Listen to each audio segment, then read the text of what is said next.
Former South African President Jacob Zuma has been sentenced to 15 months behind bars after being found guilty of contempt of court. Mr. Zuma had refused an earlier order to appear in front of a corruption panel investigating charges that he allowed the plunder of government coffers during his 9-year term. His own party forced him to stand down 3 years ago. Well, straight to South Africa, where we join DW correspondent Christine Mundwa in Cape Town. Welcome, Christine. How have people been reacting to this story?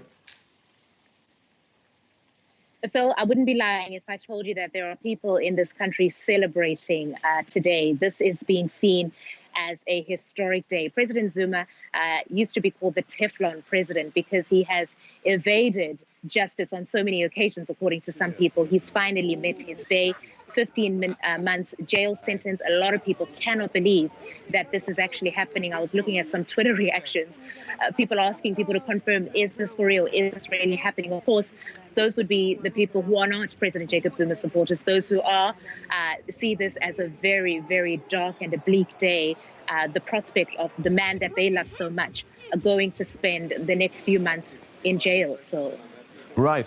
And so it's important to remember, despite the corruption allegations swirling around him, that this jail term is not for corruption, but for contempt of court. So people must be wondering if he will actually end up going to prison. Phil, as it stands, the only way out of this for the president is, for the former president, excuse me, would be if the current president, Cyril Ramaphosa, offered him a pardon. Of course, there is a whole conversation around that raging in this country of whether or not President Ramaphosa would do that. But that is the only way that he can potentially evade not having to go to jail. The Constitutional Court gave him 5 days to present himself to a police station. Failing that, they have instructed the police minister and the police commissioner to make sure that he is behind bars within 3 days if he does not make it to a police station in the 5 days. By all indications, he's going to abide by that. His daughter tweeted earlier that he has decided to serve his jail sentence in his home province in KwaZulu-Natal, in Kanda, near to his homestead. And we expect that he's going to be turning himself in the coming days. Some sources that I've spoken to said most likely Sunday or Monday. So that's what we're expecting. We know that there were people who were gathered about his house. Last night, people slept outside his homestead in KwaZulu-Natal, threatening anybody who would come to touch him, so to say. But having listened to his spokesperson speaking earlier as well in reaction to this, he is going to turn himself over.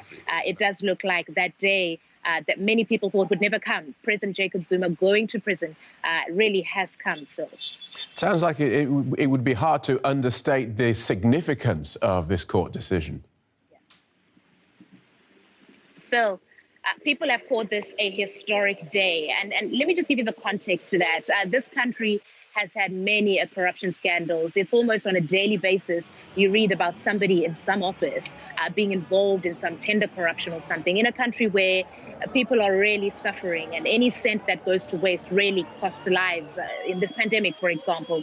And there had been the sense that the people in power, the ruling elite, people like President Jacob Zuma, are above the law, that they can get away with anything. And so you even heard it as the judge read out the ruling, that they said they looked at President Jacob, the former President Jacob Zuma, and said an example had to be made, essentially, loosely translating what was said, that an example had to be made to show people that nobody is above the law. That's certainly how this is being received. There are people who feel that now that this has happened, a minister, a cabinet officer, or anybody sitting in government with access to public funds will think twice about getting involved in bribery and corruption, because now there is the sense that no one is above the law, that even if you were the former president of this country with the kind of support that President Jacob Zuma has had and still continues to have to a great degree, nobody is above the law. And this is why this is being celebrated as a victory.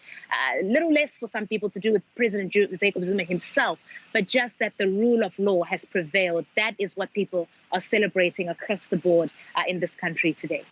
All right, thank you for that, Christine Mundwa in Cape Town.